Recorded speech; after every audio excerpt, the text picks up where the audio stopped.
Boarding pa yun? 3 point na boarding. Boarding pa yun? Foul pa.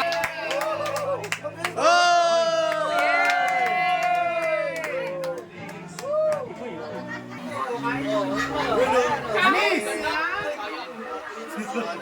Pinapos.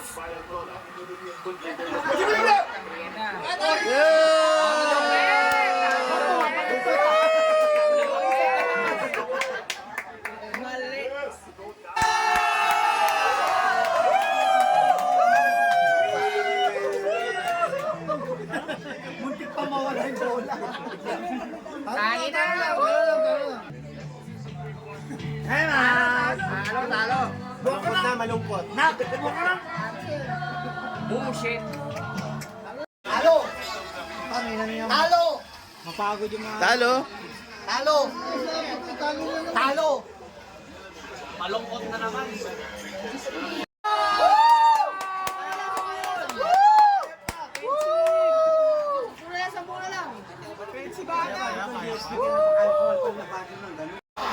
Banat! Banat, Pilipinas! Kapit! Yun, atin! Dapat kanina yan eh. Yan! Free throws! Wait. Halika rito.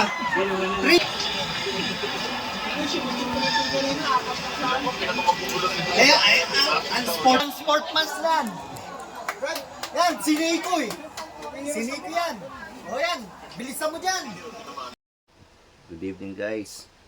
Yan yung video no, kung paano tayo habang may celebration pag natatapat yung Gilas game. Nangyayari rin yan pagka may game si Manny Pacquiao. Hindi may iwasan na manonood tayo. Pipilitin natin na makapanood ng live. And doon mo rin makikita na habang supportive tayo, may mga emotional. Makikita mo rin yung disappointment. Hindi naman nawawala yun. Simulan natin. After ng game, singit ko lang yung kay Coach Tim. Sa last video ko, sabi ko nga, naiiya rin ako, no? Kasi lagi kong minimension si Tamayo, Baltasar, tsaka yun yung Harris. Sinabi nga ni Coach Tim, paano raw maglalaro si Baltasar kung hindi naman daw nagpapakita? Parang ayaw maglaro. Sabi ko, ayaw pa na maglaro. So, bakit nga naman natin pipilitin kasama ako? Kaya na nagulat ako, naglabas din ng comment si Baltasar na paano siya maglalaro. Hindi naman siya ini-invite. So, paano siya magpapakita? Yun, parang may problema. Coach Tim, supportive ako sa iyo, pero parang ginaya mo na naman. Ginaya mo yung mga dati mong kasama. Diba? Nagko-comment ka. Sabi mo, hindi mo pala siya kilala personally. Nag-apologize ka. Sana kahit tinry mo rin siyang i-try out, i-invite. Ngayon, patunayan mo kung gusto ba tayo maglaro ng bata o hindi. Yun, parang sayang. Although, hindi ko na questionin kung paano ka pipili ng player kasi yun ang gusto kong makita. Kumaga, win or lose, laban, tsaka sagot lang ng tama. Huwag na tayong mag-alibay. Huwag natin gagayain, no? Panood ko yung interview with Coach Chat. Hindi ko lang kung kita niya. Yun na naman. Sagot na naman si Coach Chat na kulang daw sa camaraderie, sa practice, tune-up game. Yun yung sinasabi ko nga.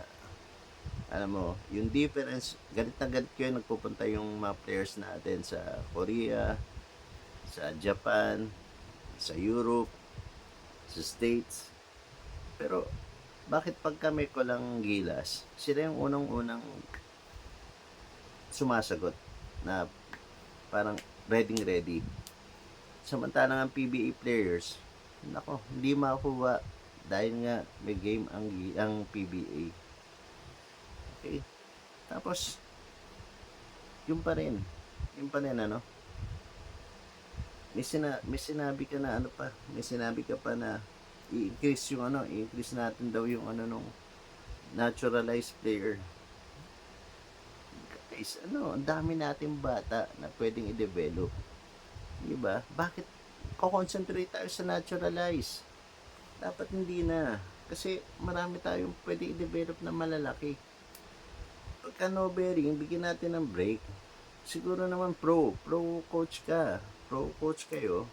Kayang-kaya nyo yun eh. Bakit tayo umaas? Gusto nyo ba kung gaya na lang natin Cambodia? Kumuha na lang tayo ng puro kano.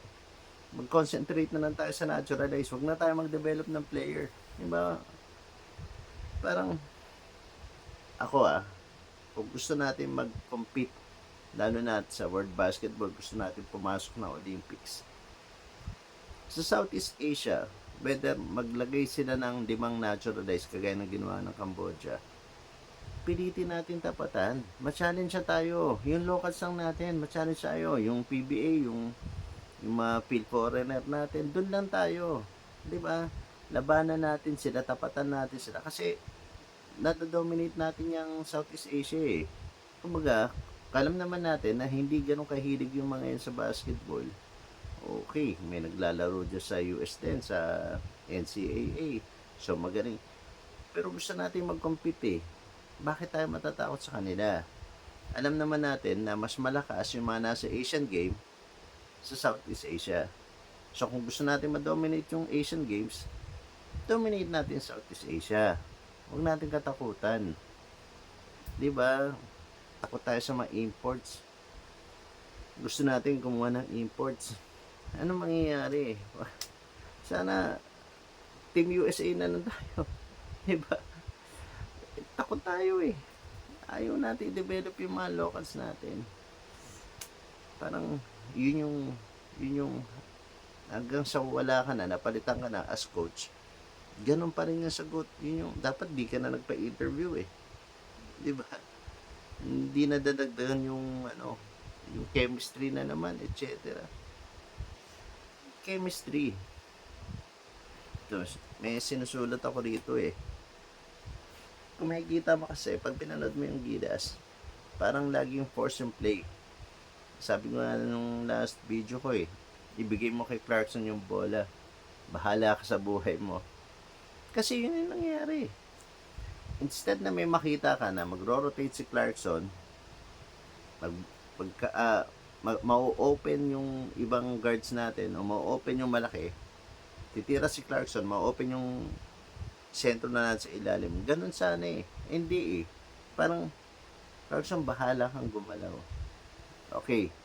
Given, sinasabi ng ibang critics na kahit mga nasa pro, sinasabi nga, Clarkson yan, hindi mo ma-handle. Pero ikaw pa rin yung coach. Ikaw pa rin yung masisisi. Di ba? Alam mo namang nagkakagulo na sa loob, hahayaan mo pa rin. Ikaw yung head coach. Siyempre, hindi dapat ganun. Kaya natin kinuha yung mga yan. Kasi, dapat ang mindset natin, reinforcement para lumakas. Hindi, kunin natin siya para siya lang maglaro. Hindi ko lang kung paano ipaliwanag yung Pero, yun eh. Kumukuha tayo ng reinforcement. Hindi siya yung team. Diba? Ako binibaw kay Clarkson. Kaya lang, naawa ako kasi napupunta sa kanya yung blame. Para sa akin, galing eh. Alam mo, parang ang dali nga ng basketball eh. Yung galaw niya, onting galaw niya, kaya niyang tumira. Although, yung first game niya na ang dami niyang mintis sa given naman yun. Kasi nakita ko siya ng gano'n, ginawa niya. Parang Jordan, mintis na mintis. Tapos, nung nakuha niya na, kahit anong bitaw niya, pasok eh. So, sayang na meron tayong Jordan Clarkson. Parang hindi reason na may NBA player tayo na para sasabihin hard to handle. Parang hindi dapat ganun yung natin, yung mindset. Yun nga. Parang lumalabas kasi para talunin ang Pilipinas. Chicken mo, kumari ako yung coach ng ako, sino man yung coach ng kalaban o ano man team. Paglalabanan mo yung Gilas, hanapin mo kung sino yung naturalized o sino yung import. Yun ang babantayan mo dyan, talo na yan. Parang ganun eh.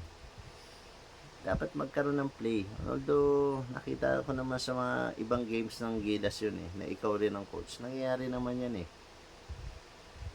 Yung ngayon, sa may Argentina, nagawa mo yan eh. Nasa labas si Blatch eh. Jason Castro. Diba? Although may isang game doon na hindi ko nagustuhan yung itsura mo. Si Jason Castro yung nag-angat sa Gilas. Tapos, sa huli, pagtira ni Jason Castro sa 3 points, nag-alangan siya kasi may bubutata sa kanya. So, parang na-traveling yata o hindi, nakalimutan ko kung ano naging violation niya. So, talo tayo. Yung itsura may parang dismayado ka kay Jason Castro.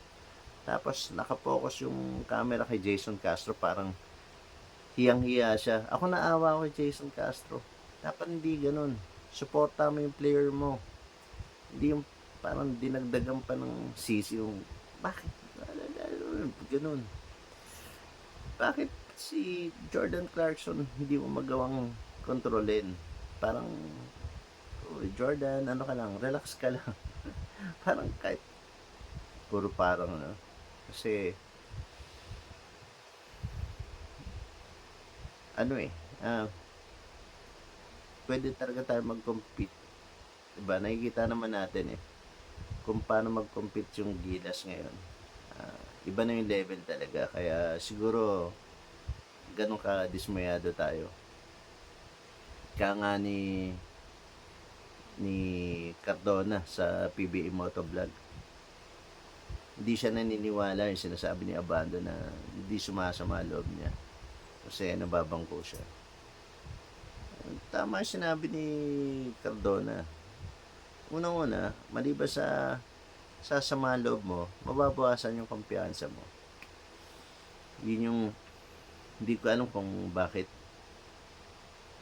pangit ang laro rin ni Aguilar. Naging pangit din ang laro ni Malonzo.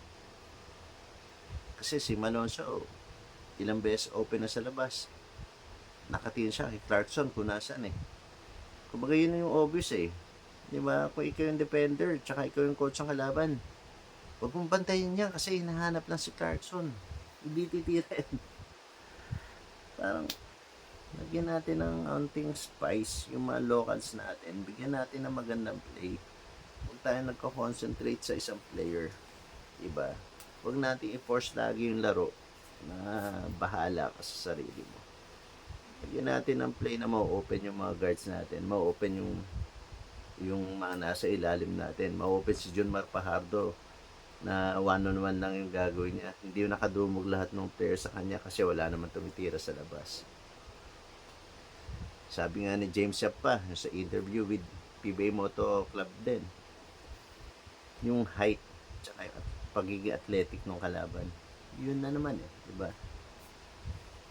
Meron tayong matangkad, meron tayong athletic na players, tsaka kailan natin sila bibigyan ng break, diba? Kaya dapat matuwa nga kayo. Ateneo nagpapadala ng players sa labas eh, with Coach Tab. Kumbaga nagkaka-experience na. Matalo man sila sa UAAP, pero at least unti-unti nade-develop lalo yung mga bata. Kakatuwa nga, si Amos tumitira sa labas, si Chu pinipilit na mag-hustle sa ilalim. Kumbaga yun, sayang yung mga batang yun. Kagaya nga ni Carl Tamayo rin. Kung titingnan natin yung mga last game, yung sinasabi nga ng nasa motovlog pa rin sa PBA, masarap din yung pag meron ka sa team na Cabin Abueva, Mark Pingris, and si Ocampo, na meron kang sasandalan pag nagkakapisikalan na, pagka may gusto tayong pabantayan na malakas, meron tayong player na ganun, diba? Tingin ko si Carl Tamayo pwedeng bigyan natin yung role na yung kay Carl Tamayo. Carl, bantayan mo yan, diba? Ang laki ni Carl Tamayo, sayang yung talent na meron tayo, sayang mga bata na hindi natin nabibigyan ng break. Yun yung Imagine mo yung natalo Team USA.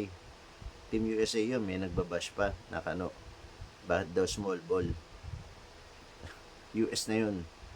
Kumbaga, athletic yung mga yun. Pero bakit small ball? Di ba? Sa atin, may malaki tayo, ayaw nating gamitin, ayaw nating isama sa lineup. Or isama man lang kahit gawa tayo ng 24-man team na doon tayo mamimili. Dami nating sayang. Tapos, US natalo. Diba? Puro mga, kumpara mo sa mga majority sa Pilipino, ang layo nung pagiging athletic tsaka yung skills ng mga yon. Tapos tayo, busy tayo sa paghahanap ng naturalize. Hindi ko maintindihan. Siguro dapat, sabi ko nga kung may ibang pwede mag-sponsor, although nakakatawa, no? Kasi dahil kila MVP, kasi SBP, nag-start yung, yung may gumastos para sa Gilas. Okay na sana yun kung di mo napapanood si Chino Trinidad na nagre-react na parang okay na yung program, bigla nasira na naman. Tapos sa sumisira, yung bumubuo rin ng SBP. Galing mo, Chino. Tsaka yung sinabi ko ngayon kay Yenggao, yung pagbara sa magagaling nating commentators. Mali yung hindi ko alam kung anong saang idea nila na kukuha yung mga pinagsasabi nila. Pero napakamali. Sana ngayon mag-improve tayo. Yung San Miguel na yung may hawak. Ngayon, ito ako pagka ganyan, kagaya nung nangyari kay Giao na natalo si Giao. Sa akin okay lang. Unang-una nakita ko naman kay Giao. Ang ganda ng rotation niya. Ang lilit ng players. Yung player niya parang bumubuo yung player niya. Pero na-maximize, si Belga nagtatakbo. Si Almasan nagdadank sa game. Parang sarap niyang panoorin. Kumbaga, ang ganda ng ikot niya sa players, yung malalaki, binabantayan ni Belga, tas palit. Babantayan ni Almasan, palit. Hindi ko alam kung si Poy Erm yung kapalitan nila. Basta makikita mo yung rotation ng malalaki. Ang ganda ng rotation ni Yenggao. Talo, pero ako, wala akong sinabi na sa ginawa ni Yenggao. Kasi yun, talaga, obviously, yung walang halos preparasyon yun. Parang binuuna na kasi wala tayong mapadalang player. Kaya, Coach Yeng, salute. Sana ngayon, yung mentality, kung gusto natin manalo, galingan ng local natin. Hindi galingan ng import. Paano tayo magko-compete kung nakafocus tayo sa naturalized player sa mga kukunin natin? Focus tayo sa local players natin. 12 team 12 yung bumubuo ng team. So palakasin mo yung, sabihin natin, palakasin mo yung 10. Kung kukuha ka ng 2 naturalized, palakasin mo yung 11 kung kukuha ka ng isang naturalized. Pero pag nandyan yung naturalized sa loob, wag naman. Ikaw nang bahala. Buhay mo yung team. Hindi yun, okay yun. Pero wag naman yung siya lang. Kailangan bigyan mo ng threat yung iba. Diba? Kailangan maging threat, maging balance yung game. Yun lang. Sana sa masusunod natin, positive na tsaka yung ibang nag-handle nung tsaka ibang commentator ng SBP. Layo na rin para wala nang comment sa inyo na negative. Positive lang tayo guys At least ako yung sinasabi sa inyo, yun sana yung options. And wag naman tayong mahilig sa naturalize. Mag-compete tayo, win or lose. Okay na yung 11 na magagaling na Gilas players. Proud tayo ron. 'Di ba? Labanan natin sila na malalakas yung local. Ang lakas si Junmar, ganon. Ang lakas ni Abueva, ganon. Hindi yung ang lakas lagi kung sino man yung kunin natin import. Hindi na-recognize yung mga locals natin. And sana, payagan na ng PBA maglaro ng local yung mga naturalized natin. Para tumas yung level nung competition ng PBA. Magiging balance Okay? Malapit na yung game ng Gilas, so sama-sama na naman tayo manonood. Para sa akin to win or lose, wala kayong maririnig na negative sa akin. Kasi ito yung totoo. Walang masyadong preparasyon. Dahil kakagaling lang natin ng World Basketball. Tapos, majority sa players ng lumaro ron hindi nga raw available. So, okay lang yun. Sana maganda. Makuha pa rin ni Team Cone yung gold. Pasok tayo ng DBs. Thank you guys. Kita ko tayo sa next video. Sabi.